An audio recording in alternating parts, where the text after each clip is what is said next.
ሰላም ጤና ይስጥልን ክቡራትና ክቡራን የዩቲዩብ ቻናል ቤተሰቦች፣ ሰዓቱን አጫጭር ሰበር መረጃዎች ይቀርባሉ። በርከት ያሉ ሰበር መረጃዎች በየሰዓቱ ልዩነት ዩቲዩብ ላይ ሲጫኑ ቀድሞ ለእናንተ የማስታወቂያ መልእክት ወይም ኖቲፊኬሽን እንዲደርሷችሁ የዩቲዩብ ቻናልን ሰብስክራይብ በማድረግ የደወል ምልክቷን መጫን አዘንጉም። ወደ ሰበር መረጃው ስናቀና በቀዳሚነት የአሜሪካው ፕሬዝዳንት ዶናልድ ጄ ትራምፕ ፈጽሞ ያልተጠበቀ መግለጫ የሰጡ ሲሆን ኢራን በይፋ የዩራኒየም ክምችቷን አሳልፋ ለአሜሪካ ለመስጠት ተስማምታለች። ከዚህ በኋላ ኢራን ኒውክሌር ላለማበልጸግ አምናም ተቀብላ ለአሜሪካ እጅ ሰጥታለች። በሚቀጥለው ሳምንት ታምር ታያላችሁ ብለዋል ፕሬዝዳንቱም። እጅግ አወዛጋቢ በሆነው በዋሽንግተንና በላስ ቬጋስ በሰዓታት ልዩነት ውስጥ በሰጧቸው ሁለት መግለጫዎች ላይ በአንዱ ላይ ኢራን እጇን ሰጥታናለች በማለት ቢናገሩም በአንዱ ላይ ደግሞ በሚቀጥለው ሳምንት የፊታችን ረቡዕ የተኩስ አቁሙ ይጠናቀቃል፣ ከዛ በፊት ኢራን እንድትስማማና እጇን እንድትሰጥ እንጠይቃለን ብለዋል። ይህንን በተመለከተ አወዛጋቢ መግለጫቸውን በዝርዝር የማስደምጣችሁ ነው የሚሆነው። ኢራንም እንግዲህ በተመሳሳይ እጅግ በርካታ መገናኛ ብዙሃን ጉድ ያሰኘ መግለጫም ሰጥታለች። በኢራን ውስጥ የሚነበብ ታዋቂው ጋዜጣ ይዞት በወጣው ዘገባ መሰረት ባህሬን የምትባል ሀገር የለችም፣ ባህሬን የሚባለው ደሴትና ሀገር የኛ የኢራናውያን ሉዓላዊ መሬት ነው፣ ወደ እናት ሀገሩ ወደ ኢራን በቅርቡ ይቀላቀላል ሲል ነው የኢራኑ ጋዜጣ የዘገበው። የኢራኑ ጋዜጣ ባህሬንን አስመልክቶ ያወጣው መረጃ ባህሬኖችን ብቻ ሳይሆን መላው ዓለምን እያነጋገርም ይገኛል። መገናኛ ብዙሃንም በጉዳዩ ዙሪያ ሰፊ ዘገባዎችን ማውጣት ላይ ናቸው። በጉዳዩ ዙሪያ ሰፊ ዘገባም አስደምጣችኋለሁ። በሌላ በኩል አሜሪካ ፎርድን ጨምሮ የመኪና አምራቾች የመሳሪያ ማምረት ስራ እንዲጀምሩ አስቸኳይ የሆነ ስብሰባ መጥራቷ ተዘግቧል። በስብሰባው ላይ ምን ተነሳ? ፎርድን ጨምሮ ሌሎች አሜሪካ አምራች ኩባንያዎች በአሜሪካ መንግስት በኩል ምን ተጠየቁ? በዝርዝር የምታደምጡት ሌላኛው መረጃም ይሆናል። ቻይና አሁን በድብቅ ኢራንን መርዳቷን ቀጥላለች የሚሉ የመገናኛ ብዙሃን ዘገባዎች በሰፊው መውጣታቸውን ቀጥሏል። አሁን ግን በይፋ ለአሜሪካ ምክር ቤት በቀረበ ማብራሪያ እጅግ በርካታ ረቂቅ የራዳር መሳሪያዎችን፣ ልዩ የሆነ ውስብስብ ቴክኖሎጂዎችን ቻይና ለኢራን አሳልፋ መስጠቷንና አሁንም እየሰጠች እንዳለች አመላካች ነው ተብሏል። ጉዳዩን በተመለከተ በሰፊው በዝርዝር የምታደምጡት ሌላኛው መረጃችን ይሆናል። የአሜሪካ የጦርነት ወጪም እየጨመረ መምጣቱን በተመለከተ እንዲሁም ፔንታጎን ዋና ኃላፊ የሆኑት ፒት ሄግሴት በሰጡት መግለጫ በሚቀጥሉት ሳምንታት ጦርነቱ ይጀመራል ማለታቸው አወዛጋቢ ጉዳይ ሆኗል። እስከ ፍጻሜው ድረስ አብራችሁን ቆዩ። እነኚህን ያስተዋወቅኳችሁን መረጃዎችንና ሌሎችም በርከት ያሉ መረጃዎችን በዝርዝር ታደምጡታላችሁ። አብራችሁን ቆዩም።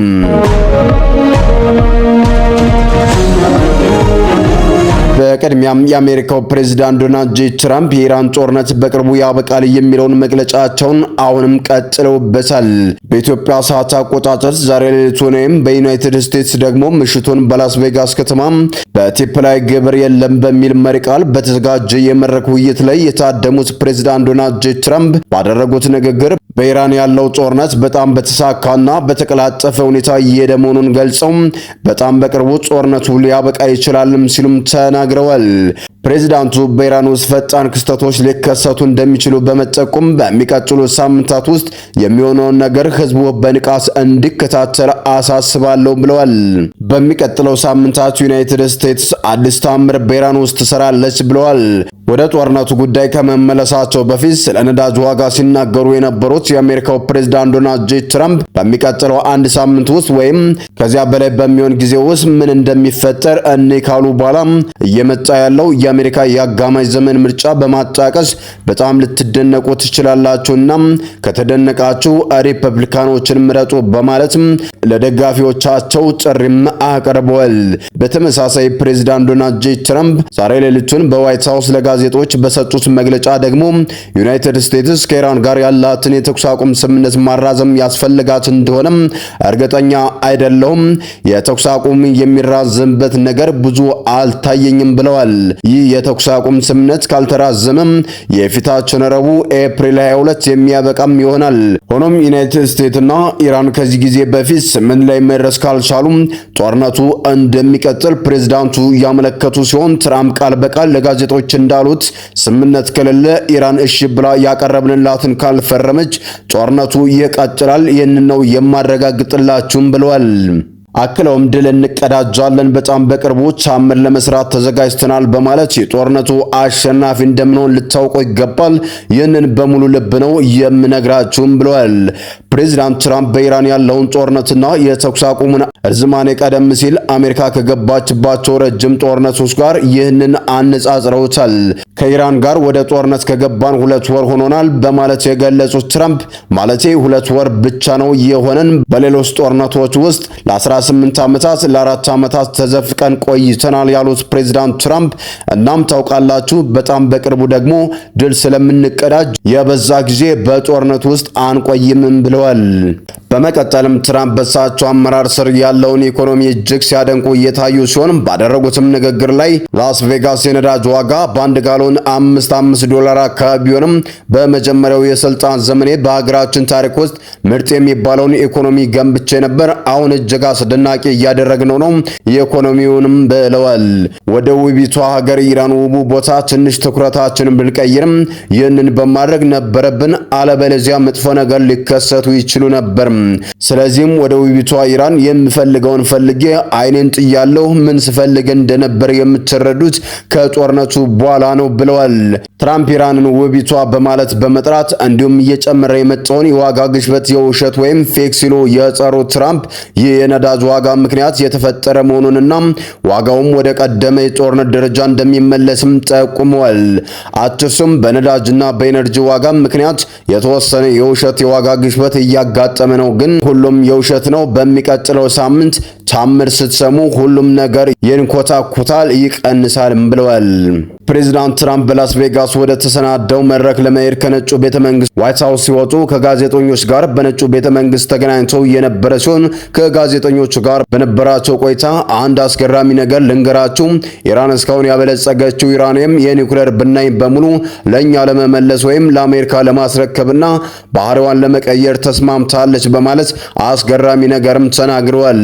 ይህ እውነት ከሆነ ከኢራን በኩል የተደረገ ትልቅ የእጅ መስጠትና የጦርነቱን ለማቆም አሜሪካ የምትፈልገውን ቁልፍ ጥያቄ የሚያስጠብቅ ይሆናል ሲሉ መገናኛ ብዙሃን ዘግበዋል። በጉዳዩ ላይ ግን እስካሁን ኢራን ማስተባበያም ሆነ ማረጋገጫም አልሰጠችም። ትራምፕ በቢቱ ፈንጅ ጣይ አውሮፕላን ባደረጉት ጥቃት ምክንያት ጥልቅ ከመሬት በታች ያለው የኢራን የኒውክሌር ብናኝ ለኛ ለመመለስ ተስማምታለች ብለዋል። ትራምፕ የኒውክሌር ብናኝ ወይም ደግሞ ዩራኒየም የሚለውን ቃል ፕሬዝዳንቱ ባለፈው ዓመት በአሜሪካ ጥቃት በተጎዱ የኢራን የኒውክሌር ጣቢያዎች ስር የተቀበረውን ወደ 97 ፓውንድ የሚጠጋ የበለጸገ ዩራኒየም ለማመላከት የሚጠቀሙበት አጭር አገላለጽ መሆኑንም ሲኤንኤንም ዘግቧል። ኢራን የኒውክሌር ጦር መሳሪያ እንደማትፈልግና ፕሮግራሟም ለሰላማዊ ዓላማ እንደሆነም ደጋግማም ትናገራለች። ኢራንም ሆነች በግጭት ውስጥ እንደ አስታራቂ ሆነው የሚሰሩ ሀገራት ይህንን የመሰለ ትልቅ ምርት ስለመኖሩ እስካሁን በይፋ የተናገሩት ነገር ባይኖርም ትራምፕ ግን ኢራን እጅ ስታለች የኒውክሌር ዝቃጯን በሙሉ ለኛ ለመስጠትና ለማስረከብ ተስማምታለች። ይህ በጣም ጥሩ ነው፣ ላቀረብነው ጥያቄ የተሰጠ ምላሽ ነው ብለዋል። ትራምፕ ነገሩ በጣም የተሳሰበ መሆኑን ገልጸው አክለውም እየጠበቅን ነው ብዬ አላስብም፣ በጣም በፍጥነት እየተንቀሳቀስን ይመስለኛል፣ ኢራን አሁን ሁሉንም ነገር ጨርሰዋለች ብለዋል። ትራምፕ በዚሁ አወዛጋቢ መግለጫቸው በነጩ ቤተመንግስት ስለ ኢራን ያልተጠበቀ ዜና ከትራምፕ አፍ የሰሙ ጋዜጠኞችም ኢራን የበለጸገውን ዩራኒየም አሳልፋ ለመስጠት የእውነትም ተስማምታለች ወይስ በምን ቅድመ ሁኔታ ተስማማች? ዝቃጩንስ መቼ አሜሪካ ትረክባለች? የሚለውን የተከታታይ ጥያቄ ቀረበላቸው። የአሜሪካው ፕሬዝዳንት ዶናልድ ጄ ትራምፕ ለጉዳዩ ምላሽ ሳይሰጡም ቀርተዋል። ሲቢኤስ ኒውስ እንደሚለው ከሆነ ፕሬዝዳንት ትራምፕ የሚፈልጉትን የሚናገሩ ይመስላል በማለት ገልጾም በተለይም ከዚህ ቀደም ስለ ኢራን የኒውክሌር ፕሮግራም ትክክለኛነት የጎደላቸው ተከታታይ መግለጫዎች መስጠታቸው ይታወሳል ብሎታል። ፕሬዚዳንቱ ስለ 8 ተስፋዎች ቢናገሩም ወታደራዊ ክንፉ ግን ጥብቅ ማስጠንቀቂያዎችን ቀጥሏል። የዩናይትድ ስቴትስ መከላከያ ሚኒስቴር ፒት ሄግሴት በፔንታጎን መግለጫቸው የአሜሪካ ኃይሎች ከመንግስት ዜጎች በላይ በላቀ ኃይልና በተሻለ የስለላ ትጥቃቸውን አጠናክረዋል ብለዋል። ወሳኝ የሆኑ ባለሁለት አገልግሎት መሰረተ ልማቶች፣ በቀሪው የኤሌክትሪክ ማመንጫዎችና በኤነርጂ ኢንዱስትሪዎች ላይ ተኩስ ለመክፈት አነጣጥረን ተዘጋጅተናል። ይህንን ማድረግ ባያስፈልገንም እንመርጥ ነበር በማለትም ገልጸዋል። የፊታችን ረቡዕ የተኩስ አቁሙ ይጠናቀቃል ያሉት የአሜሪካው መከላከያ ሚኒስትር ፒቴክስ ተኩስ አቁሙ ሲጠናቀቅ እጅግ አውዳሚ የሆነ ጥቃት በኢራን ላይ ሲካሄድ ታያላችሁም ብሏል። በተጨማሪም አሁን ያለው የአሜሪካ የኢራን ወደቦች እገዳ አሁን ባለው የተኩስ አቁም ወቅት የሚደረግ የትህትና ወይም ፖላይት የሆነ ባህሪ ማሳያ ብቻ እንደሆነና ትዕዛዝ ከተሰጣቸው የአሜሪካ ኃይሎች የኢራንን የኃይል ማመንጫዎችና የኢነርጂ ኢንዱስትሪዎች ለአንድና ለመጨረሻ ጊዜ ለማውደም ተዘጋጅተናልም ብለዋል። በተመሳሳይም የዩናይትድ ስቴትስ ማዕከላዊ ዕዝ በኢራን ወደቦች ላይ የጣለውን የባህር ላይ እገዳ ለማስፈጸም 12 መርከቦች፣ 100 አውሮፕላኖችና ከ10 ሺህ በላይ ወታደሮች በአካባቢው መሰማራታቸውን በምሽቱ መግለጫቸውን መጠቆማቸውም ይታወሳል። ይህ በእንዲህ እንዳለ ኢራን በአሜሪካና እስራኤል ጥምር ጥቃት ወታደራዊ ንብረቶቿ ላይ ከባድ የሚባል ድብደባ የደረሰባትና ከፍተኛ ውድመት ያስተናገደች ቢሆንም አሁንም በቀጠናው የሚገኙ የአሜሪካና የአጋሮቿ ኃይሎች አደጋ ላይ ሊጥሉ የሚችሉ በሺዎች የሚቆጠሩ ሚሳይሎችን እንዲሁም ለቁጥር የሚያዳግቱ ድሮኖችም ክምችት እንዳላት አንድ የአሜሪካ ወታደራዊ የስለላ ባለስልጣን ለመገናኛ ብዙሃንና ለሕግ አውጪዎች ተናግረዋል።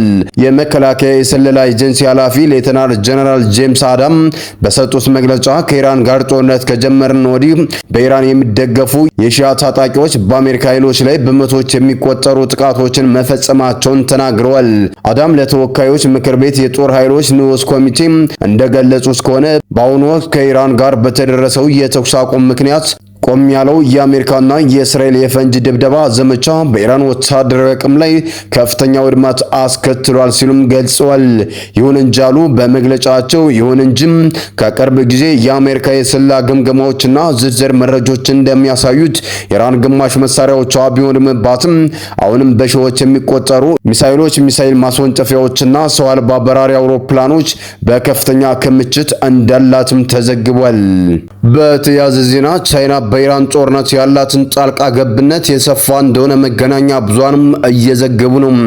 ውጥረቱ ከኢራንና ከአሜሪካም አልፎ ሌሎች ታላላቅ ሀያላን ሀገራትን ያሳተፈ ይመስላል የሚለው የሲቢኤስ ኒውስ ዘገባ እንዳመለከተው ከሆነ ሩሲያና ቻይና በዩናይትድ ስቴትስና እስራኤል ወታደራዊ ዘመቻዎችን ለማዳከም ሲሉ ኢራንን ለመደገፍ ጥረት ማድረጋቸውን ቀጥለዋል ብለዋል። ጦርነቱ ከጀመረ ከጥቂት ቀናት በኋላ የአሜሪካ የስለላ ኤጀንሲዎች ግጭቱ አሁን ካለበት የጦር ሜዳ አልፎ የመስፋፋት አደጋ እንዳለው የሚያሳዩ ተጨባጭ ምልክቶች አግኝተው መረጃዎችን ተንትነው ደርሰውበታልም ብለዋል። ጉዳዩን በቅርበት የሚያውቁ በርካታ የአሜሪካ ባለስልጣናት ለሲቢኤስ ኒውስ እንደተናገሩት ከሆነም የአሜሪካ መከላከያ ኃይል ፔንታጎን ወታደራዊ የመረጃ ክንፍ የሆነው የመከላከያ የስለላ ኤጀንሲ ተንታኞች ቻይና ለቴህራን የላቁ የራዳር ሲስተሞችን ለመስጠት ያሰበች መሆኑን ገምግመው የራዳር ሲስተሞችን በመስጠት አሜሪካን አስመትታለች ብሎም ያምናል። ይህ መረጃ የተሰማው ሩሲያ በመካከለኛው ምስራቅ በሚገኙ የአሜሪካ ወታደራዊ ቦታዎች ላይ ለኢራን የስለላ መረጃዎችን አጋርታለች የሚሉ የተለያዩ ሪፖርቶች በወጡበት ወቅት ነው። ቻይና ለኢራን የኤክስ ባንድ የራዳር ሲስተሞችን ለማቅረብ አስባ ነበር፣ በኋላም በጥቂት አደረገችውም ብሏል። ይህ ቴክኖሎጂ ኢራን እንደዝቅ ብለው የሚበሩ አውሮፕላኖችንና ክሩዝ ሚሳይሎችን የመሳሰሉ የሚመጡ ስጋቶችን የመለየትና የመከታተል እንዲሁም የማውደም አቅሟን በከፍተኛ ሁኔታ አሳድጎላታልም ብለዋል። ቻይና ይህንን መሰለ ረቂቅ ቴክኖሎጂዋን ለኢራን ማስተላለፏን በተመለከተ ያስተላለፈችው መንገድ እስካሁን ግልጽ ባይሆንም የመረጃ የኢራን ጦርነት የቀጠናውን ሀያላን ብቻ ሳይሆን ቀጥተኛ ወታደራዊ ተሳትፎ ውጭ ወሳኝ ድጋፍ ለማድረግ ፈቃደኛ የሆኑ ዓለም አቀፍ ተወዳዳሪዎችም እየሳበ መሆኑም የአሜሪካን ስጋትም ያጎላ ሆኗል ተብሏል። ይህ በእንዲህ እንዳለ ባህሬን የምትባል ሀገር የለችም፣ ባህሬን የኢራን ሉዓላዊ አካል ወይም ባህሬን የኢራን መሬት ናት ስትልም ገለጸችም። ከኢራን የተሰማው እና በርካታ መገናኛ ብዙሃን ክው ያደረገው ዜና እንደሚያመለክተው ከሆነም በኢራን ጠቅላይ መሪ ጽህፈት ቤት የሚሾምለት በኢራን መንግስትም በሰፊው የሚደገፈው የኢራን ዕለታዊ ጋዜጣ የሆነው ካይን ባህሬን የምትባል ሀገር በምድር ላይ የለችም፣ ባህሬን የኢራን ሉዓላዊ መሬትና የኢራን ንብረት መሆኗን ህዝቦቿም ወደ እናት ሀገራቸው ለመቀላቀል እንደሚፈልጉም አስነብቧል። በመጀመሪያም ባህሬን የኢራን ነች፣ ባህሬን የሚባል ሀገር የለም፣ የኢራን አንድ አካል እንጂ በማለት ገልጾ እዚያች ምድር ህዝቦቿም ራሳቸውም ኢራናዊ አድርገው ነው የሚቆጥሩት እንጂም ፈጽሞ ባህሬናዊ አይደሉም በማለትም ገልጿል። ፋርሲኛ ይናገራሉ፣ ወደ ትክክለኛ እናት ሀገራቸው ለመቀላቀል ይፈልጋሉ ሲል ነው ጋዜጣው በሰፊው የጻፈው። ጋዜጣው ባሰራጨው ዘገባ ላይ የተለያዩ የኢራን ከፍተኛ ባለስልጣናትን ያነጋገረ ሲሆን በረጅም ጊዜ እቅድ ባህሬንን ወደ ኢራን የማካተት እቅድ እንዳላትም ዘግቧል። ሰላም ጤና ይስጥልን። የተወደዳችሁና የተከበራችሁ የሚዲያችን ቤተሰቦች ለሰዓቱ የነበሩን መረጃዎች እነዚህን ይመስሉ ነበር። በሌላ መረጃዎች እስከምንገናኝ በያላችሁበት ሰላም ቆዩልን።